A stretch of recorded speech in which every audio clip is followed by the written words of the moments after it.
नमस्कार,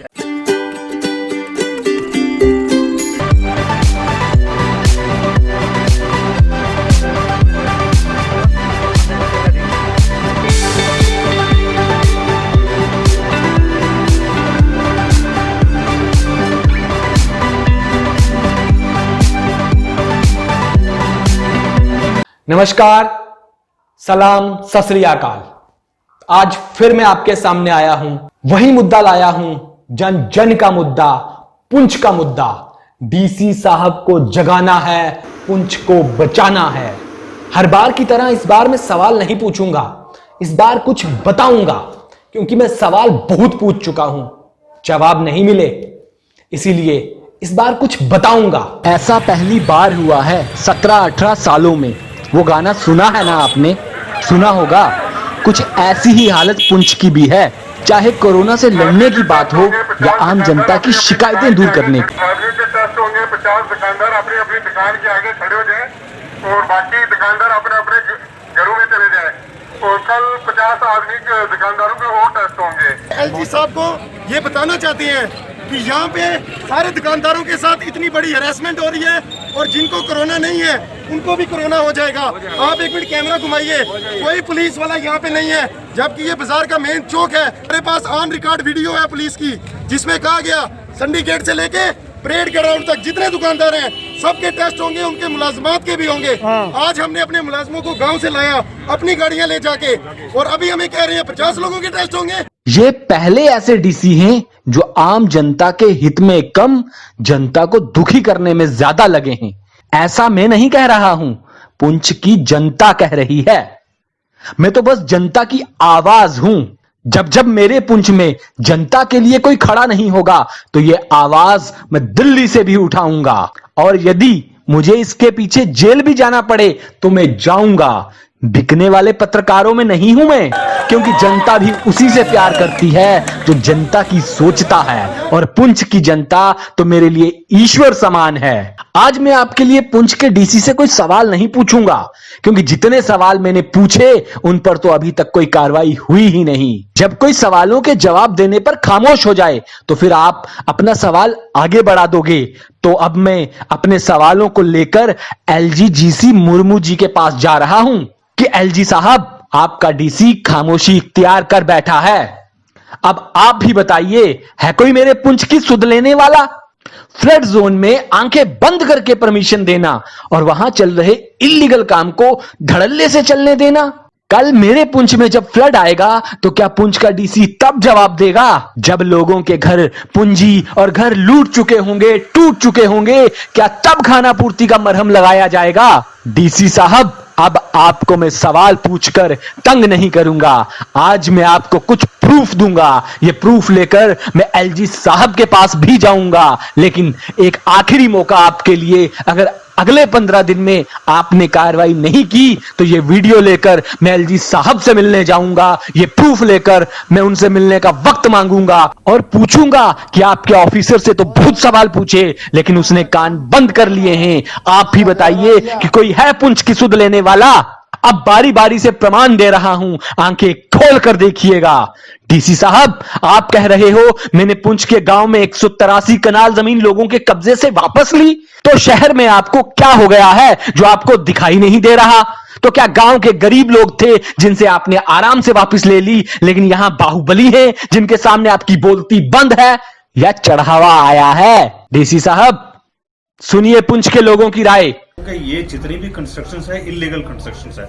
2018 अक्टूबर में जब यहाँ फ्लड आया था तो तकरीबन इस एरिया को बहाकर वो लेके चला गया था।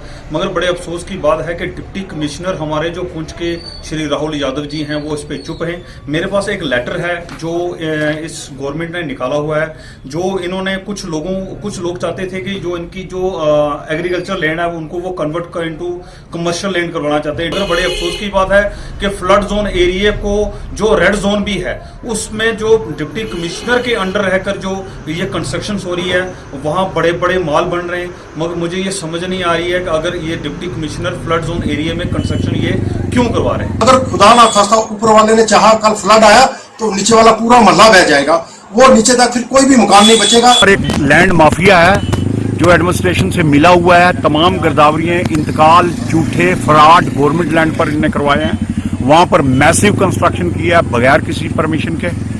तो इस एनक्रोचमेंट को जल्दी से जल्दी रिमूव किया जाए और ये तमाम जो भी इनके इंतकाल हुए हैं उनको कैंसिल किया जाए और इसको डिमोलिश किया जाए, सारे को डिमोलिश किया। जरा ध्यान से देखिएगा, ये जो स्क्रीन पर दिखाई दे रहा है ये लेटर है डिविजनल कमिश्नर का, जिसमें लिखा है कि यहां पर कोई भी कंस्ट्रक्शन नहीं की जा सकती, लेकिन फिर भी की जा रही है।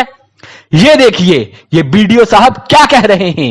है कोई जवाब आपके पास? सबूतों की फेयर लिस्ट बहुत लंबी है, आप कहेंगे तो हम आपको पार्सल कर देंगे। आराम से तसल्ली से देखते रहिएगा। फ्लड जोन और सेफ जोन, म्युनिसिपल पुंछ से लेकर डिविजनल कमिश्नर तक के ऑर्डर्स हैं। जब ये सब कागजात चीख चीख कर गवाही दे रहे हैं कि फ्लड जोन है, नो कंस्ट्रक्शन जोन है, फिर इस जगह बस अड्डा और दुकानें, मॉल बनाने की परमिशन आपने क्या सोच कर दी है? सवाल और सबूत तो बहुत हैं हमारे पास, लेकिन जब आपने सुनना ही नहीं है तो बताएं किस लिए? आप रखिए आंखें मूंद कर और करिए आम जनता को परेशान। जब एलजी साहब आए तो आपने पुंछ की मीडिया को मिलने नहीं दिया, क्यों? डर लग रहा था कि कहीं कोई फ्लड जोन की पोल ना खोल दे, इसीलिए जो आपको भाते थे वही एलजी साहब से मिलने जाते थे। डीसी साहब, पुंछ की जनता भी आप पर आरोप लगा रही है। उस जनता में से एक कुछ बातें इन अमित शर्मा जी की भी देख लीजिए, बड़े गंभीर आरोप लगाए हैं आप पर। देखिए, उसमें ऐसा है कि मैंने दिसंबर 2018 में ये स्टोर खोला था तो प्रॉपर डॉक्यूमेंट्स के साथ। अक्टूबर 2019 में मुझे अचानक से नोटिस दिया गया कि आप इसको बंद करो। तो उस समय मेरे पिताजी की भी डेथ हुई थी, तो मैं घर से भी थोड़ा परेशान था और ऊपर से इन्होंने मुझे नोटिस दे दिया कि बंद करने के लिए।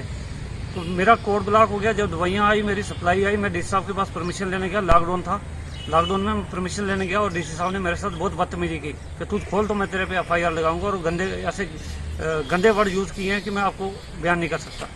ये शर्मा जी की कहानी सुनो तो आपके रोंगटे खड़े हो जाएं कि क्या कोई डीसी अपनी जनता को इतना परेशान भी कर सकता है? डीसी साहब, इस कोरोना काल में भी जनौषधि की दुकान बंद करके आपको शर्म नहीं आई? आपने उस गरीब को वंचित कर दिया उस दवाई से जो सस्ते दाम में लेकर वह खाकर ठीक हो सकता था। डीसी साहब, ऐसे काम न किया करें। और एक बात, ये सब बातें हम प्रमाण के साथ कर रहे हैं। डीसी साहब, आप भी जरा ध्यान दीजिएगा। इस कोरोना महामारी में जहां दुनिया परेशान है, महंगाई की मार से परेशान है, वहां आप जनता का भला करने वाले को तंग करते हैं और उनकी दुकानों पर ताला लगा देते हैं। जो शख्स प्रधानमंत्री जनऔषधि योजना को लीगल रूप से लाइसेंस लेकर चलाता है, आपसे परमिशन लेता है, फिर भी आप उसको किसके दबाव में आकर बंद कर देते हो? इस सवाल का जवाब तो आपको देना ही होगा। अमित शर्मा का क्या कसूर है जो आपने सभी परमिशन होने के बावजूद दुकान चलने नहीं दी? इस कोरोना काल में आपको ऐसे दुकानदारों को जहां मदद करनी चाहिए थी कि आम आदमी और गरीब जनता तक सस्ती दवाइयां पहुंचे, वहां आपको ऐसा क्या लगा कि शर्मा जी की दुकान ही बंद कर दिए? आपको ऐसा क्या लगा कि शर्मा जी की दुकान बंद करनी चाहिए? आप जरा शर्मा जी की ही जुबानी सुनिए। मेरे पास स्टार्टिंग से लेके जो प्रॉपर डॉक्यूमेंटेशन थी, ये सेंट्रल गवर्नमेंट का लेटर है जिसमें साफ मेंशन किया गया है, however the land will be provided free of cost by government. ठीक है, ये गवर्नमेंट का लेटर है।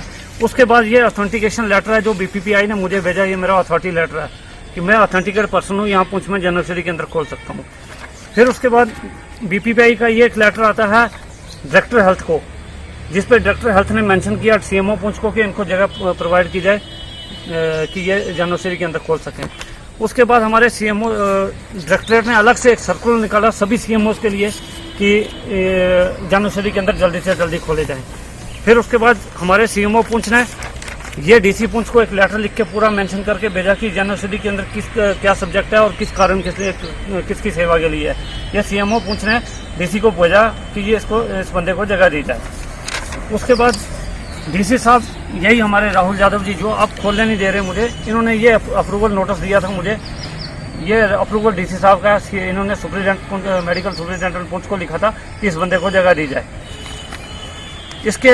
इसी को देखते हुए मेडिकल सुपरिटेंडेंट ने मुझे ये एनओसी दी ये एनओसी नो ऑब्जेक्शन सर्टिफिकेट है मेडिकल सुपरिटेंडेंट का, जिसके तहत मैंने जाके जनवरी के अंदर की जगह ली और दुकान का स्ट्रक्चर खुद से खड़ा। डीसी साहब एक बात ईमानदारी से बताइएगा, ये आप ही का लेटर है ना? आप ही ने परमिशन दी थी ना? क्या आपने तब आंखें बंद करके परमिशन दी थी या आपने रिश्वत लेकर परमिशन दी थी, जो आपको अचानक याद आ गया कि नहीं ये गलत है? और अगर ये गलत है तो फिर क्यों गलत है? और अगर ये इल्लीगल है तो क्यों इल्लीगल है?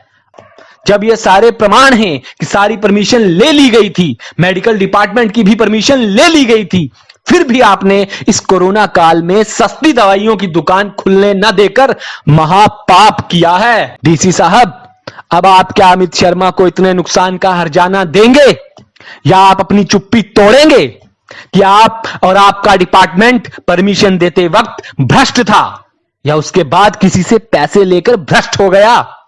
क्योंकि भ्रष्टाचार तो हुआ है या पहले या बाद में, और कब तक अमित शर्मा जैसे लोगों की आवाज को आप धमकाकर दबा देंगे? हम जनता की आवाज हैं, आपको जवाब तो देना होगा, वरना हम इसका जवाब तो केंद्र सरकार से भी पूछेंगे कि डीसी साहब कानून से भी ऊपर हैं, न खाता न बही, जो डीसी कहे वही सही। डीसी साहब, शर्मा जी को हर्जाना कब तक देंगे? ट्रांसफर होने के बाद या पहले? पीछा तो हम आपका छोड़ेंगे नहीं जब तक आप यह नहीं बता देते कि किस कानून के तहत आपने जन औषधि जनता तक सस्ते दाम पर पहुंचने से पहले ही रोक दी। हां, अगर आपको लगता है आपने गलती की है तो शर्मा जी को हर्जाना देकर उनकी दुकान फिर से खुलवाएं। ये फ्लड जोन में नहीं आती, ये सेफ जोन में आती है और ये जनता के लिए भी हितकारी है। आम और गरीब जनता को सस्ती दवाइयां मिलेंगी तो जनता का भी भला होगा, पुंछ का भी भला होगा। डीसी साहब, सुना है आप बड़े ईमानदार होते थे, आपकी ईमानदारी के बड़े किस्से थे, लेकिन ऐसा क्या हो गया कि जब से आप पुंछ के डीसी बने आपने आंखें मूंद ली, आपने देखना बंद कर दिया, आपने सुनना बंद कर दिया? ऐसा क्यों डीसी साहब? हम तो डीसी साहब जिंदाबाद कहेंगे यदि आप पुंछ के हित की बात करेंगे। आप सम्मान रखिए उस कुर्सी का, जिस संवैधानिक कुर्सी पर आप बैठे हैं, उस कुर्सी का सम्मान कीजिए और पुंछ के हित के लिए कार्रवाई कीजिए। हम तो कहना चाहते हैं डीसी हो तो हमारे पुंछ जैसा, गर्व से, लेकिन हमें शर्म न महसूस हो, बस आपसे यही इच्छा है। डीसी साहब, पुंछ के हित के लिए काम कीजिए, पुंछ के जन जन के लिए काम कीजिए। हम आपका जयकारा लगाएंगे, आपको जिंदाबाद कहेंगे।